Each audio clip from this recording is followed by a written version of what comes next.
fantatrao angamba, efa fantatrao angamba, fa ny fahitako anao mampitombo lanjanieriko, fa ilay fitsikinao mampikombona ny feriko, fa ny diam-peninao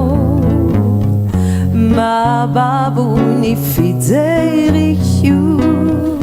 fa ny tolonkalonao zareo lasa tsy anjeriko,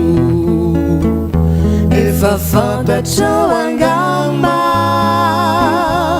efa fantatrao angamba, fa ny teny maminao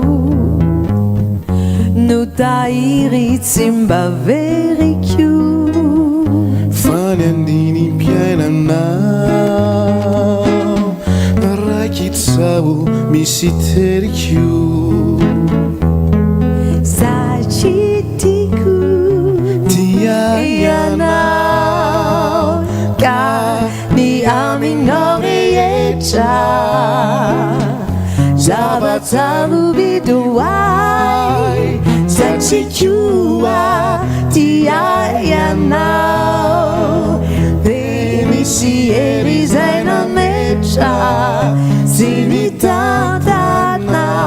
fanay, ka ny foko manontolo no efa voakolokolo, amofity ho anao daholo, amofity ho anao daholo, fantatrao hatramin'izao fa